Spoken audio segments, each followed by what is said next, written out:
So yun, magandang umaga po sa inyong lahat. So dyan sa Pilipinas is magandang gabi. So time check is 10:54 ng umaga dito. So dyan sa Pilipinas is gabi. So kung tayo ngayon, sahod reveal yung vlog natin ngayon. Pag-usapan natin.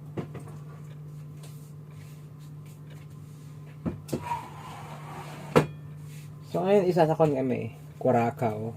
Hindi tayo lumabas kasi tamad tayo lumabas. Alam niyo naman na pagod tayo sa work.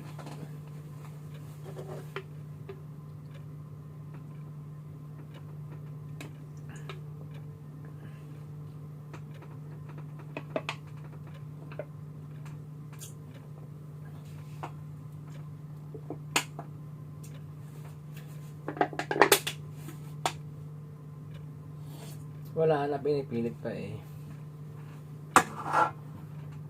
Ay nako.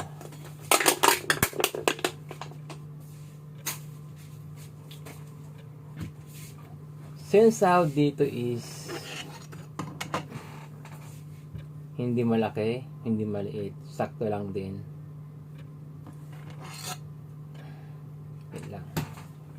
Ito yung buhok natin, bagong gupit eh. Taramin tayo. Yan. Maganda ba? Yan. Sa atin. Yan.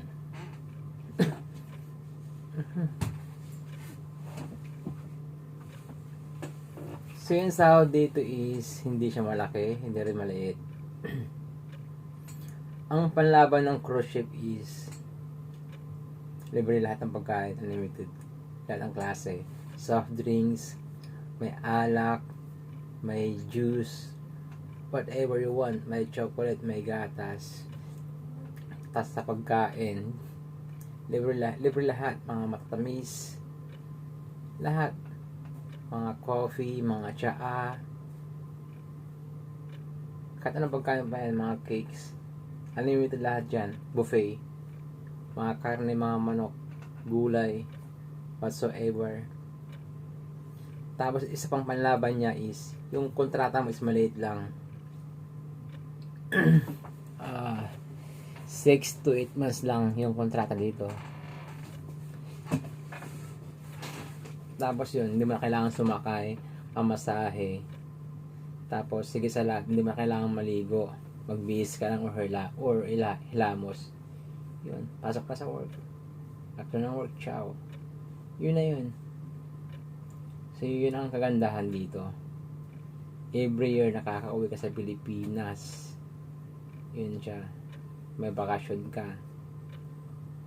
Para yung bakasyon mo na ilang buwan. Parang yun yung day off mo per week. Yun na yun.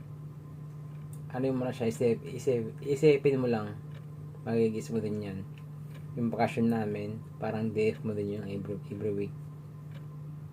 Yun na lang siya. So yun, sahod reveal tayo. Yun na. Hindi ka na kailangan sabihin yung sahod dito kasi pagkain pa lang, panalo ka na.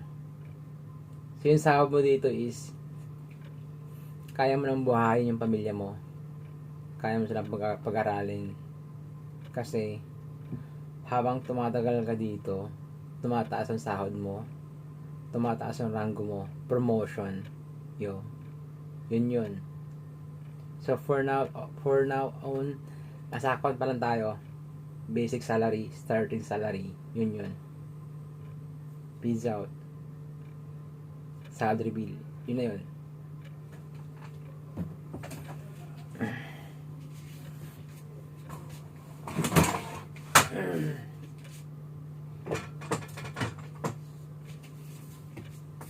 Ciao. Ciao na.